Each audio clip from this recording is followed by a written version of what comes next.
그때 여호와께서 발람의 눈을 밝히심에 여호와의 사자가 손에 칼을 빼들고 길에 선 것을 그가 보고 머리를 숙이고 엎드리니 여호와의 사자가 그에게 이르되 너는 어찌하여 내 나귀를 이같이 3번 때렸느냐. 보라, 내 앞에서 내 길이 사악함으로 내가 너를 막으려고 나왔더니 나귀가 나를 보고 이같이 3번을 돌이켜 내 앞에서 피하였느니라. 나귀가 만일 돌이켜 나를 피하지 아니하였다면 내가 벌써 너를 죽이고 나귀는 살렸으리라. 발람이 여호와의 사자에게 말하되 내가 범죄하였나이다. 당신이 나를 막으려고 길에 서신 줄을 내가 알지 못하였나이다. 당신이 이를 기뻐하지 아니하시면 나는 돌아가겠나이다. 여호와의 사자가 발람에게 이르되 그 사람들과 함께 가라. 내가 내게 이르는 말만 말할지니라. 발람이 발락의 고관들과 함께 가니라. 아멘. 샬롬. 사랑하는 성도 여러분, 오늘도 복되고 행복한 하루 보내시기를 바랍니다. 읽은 말씀을 가지고 내 앞에서 내 길이 사악함으로 라는 제목으로 묵상한 말 함께 나누겠습니다. 오늘 우리가 함께 나눌 말씀은 나귀가 말을 하고 또 그 나귀가 주인과 실갱이를 벌이는 성경에서 매우 인상적이고 또 희한한 장면, 유명한 장면을 다루고 있습니다. 하지만 이 이야기는 단순히 기이한 장면만 보여주는 것이 아니라 하나님은 이 장면을 통해서 우리에게 중요한 이야기를 하고 계신 줄 믿습니다. 어제도 나누었지만 그 배경을 조금 더 자세히 봐야겠습니다. 이스라엘 백성이 아모리 왕 시온과 바산 왕 옥을 물리치자 모압 왕 발락은 큰 두려움에 빠졌습니다. 그래서 그는 당시에 이름 높았던 이방 예언자인 발람을 불러 이스라엘을 저주해달라고 요청합니다. 그 소식을 들은 발람은 하나님께 묻습니다. 내가 이들을 따라가서 이스라엘을 저주해도 되겠습니까? 하나님의 대답은 분명했습니다. 가지 말아라. 저 백성 이스라엘은 복을 받은 자들이다 라고 말하죠. 그래서 발람은 순종하며 거기에 대해서 거절합니다. 하지만 모압 왕 발락은 포기하지 않고 더 높은 귀족들과 그리고 더 많은 보상을 가지고 발람을 다시 한 번 더 찾아갑니다. 발람은 다시 하나님께 묻습니다. 하나님은 이제 그들과 함께 가라. 그러나 내가 내게 이르는 말만 말할지니라 라고 허락하십니다. 허락은 하셨지만 더 중요한 것은요, 방점이 찍힌 것은 내가 너에게 이르는 말만 하라는 것입니다. 그리고 발람은 길을 떠납니다. 아마 하나님이 허락하셨으니 가벼운 발걸음으로 갔을 것입니다. 그런데 좀 이상한 일이 벌어집니다. 하나님께서 발람이 가는 길을 벼랑간 막으십니다. 여호와의 사자가 칼을 들고 길을 막아섰다고 합니다. 하나님이 분명히 가라고 하셨었는데 하나님은 왜 발람의 길을 막으셨던 걸까요? 바로 발람은 하나님의 말씀에 순종하여 길을 떠난 게 아니라 다른 의도와 동기가 있었기 때문이었습니다. 물론 오늘 본문에서는 이 부분을 자세하게 설명하지는 않습니다. 그러나 신약성경 베드로후서에서는요, 악한 의도를 가지고 있었던 거짓 선지자들의 속마음을 이야기하면서 마치 발람과 같았다라고 말합니다. 이렇게 얘기합니다. 그들이 바른 길을 떠나 미혹되어 부올의 아들 발람의 길을 따르는도다. 그는 불의의 삭슬 사랑했다라고 말합니다. 그렇습니다. 발람은요, 입술로는 내가 하나님의 말씀만 잘 전하겠습니다. 그리고 내가 가겠습니다 라고 말했지만 그 발람의 마음은요, 발락의 두 번째 요청, 그러니까 더 큰 보상과 명예에 기울어 있었습니다. 겉으로는 하나님의 말씀을 순종하는 것 같았지만 마음 중심이 하나님이 아닌 욕망에 붙잡힌 상태였던 것입니다.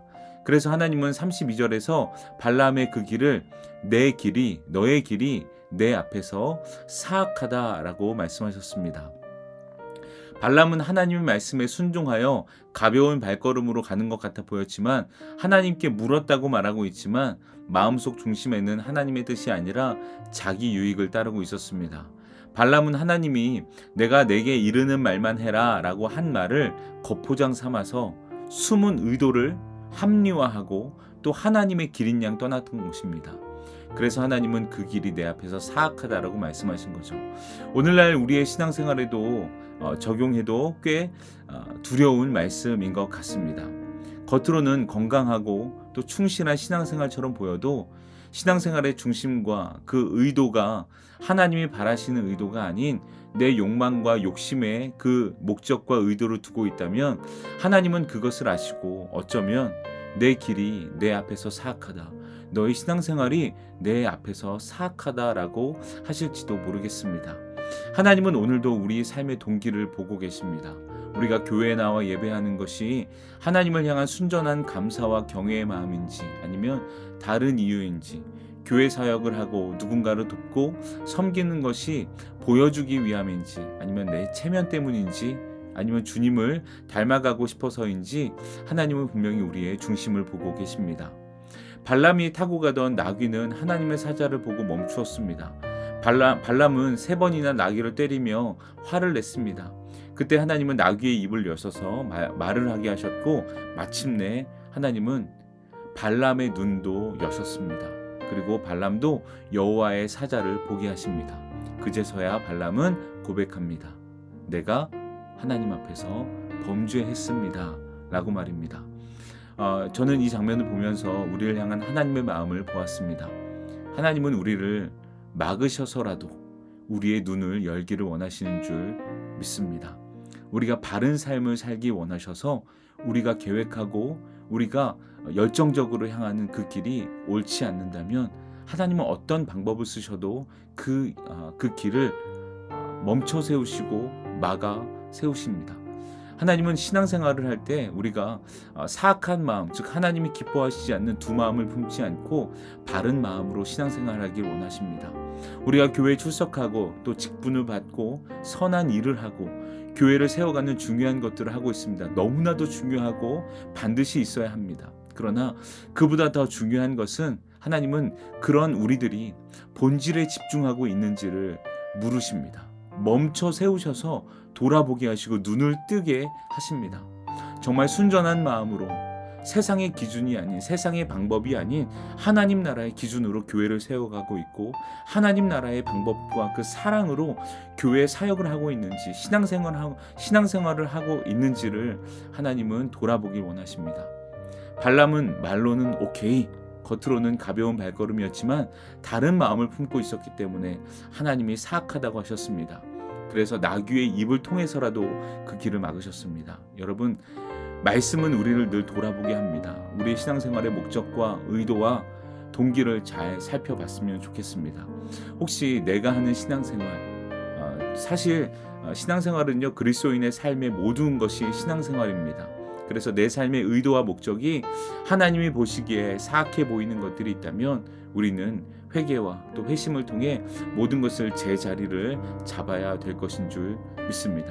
여러분, 말씀을 오늘 받으면서 우리의 삶을 돌아봤으면 좋겠습니다. 그리고 혹시 우리의 마음속에 하나님 앞에서 사악한 마음, 좀 나뉜 마음들이 있다면 우리의 삶을 잘 좀 다스리고 하나님 편에 서야 될 줄 믿습니다. 오늘 말씀이 우리의 삶을 잘 인도하기를 바랍니다. 함께 기도하겠습니다. 은혜로우신 하나님, 오늘 말씀으로 우리의 삶을 돌아보게 하시고 하나님의 방향을, 하나님의 마음을 다시 한번 깨닫게 하시니 감사합니다. 생각나는 것들이 있다면 돌이키게 하시고 바로 잡게 하시고 하나님 앞에서 정직하게 반응할 수 있도록 인도하여 주옵소서. 발람의 길을 따르지 않는 저희들이 될 수 있도록 주님 도와 주옵소서. 감사하며 예수님의 이름으로 기도합니다. 아멘. 네, 말씀을 가지고 기도하시고 또 사랑하는 교회와 담임 목사님 공동 기도 제목을 가지고도 함께 기도했으면 좋겠습니다. 우리 합심하여 기도하겠습니다.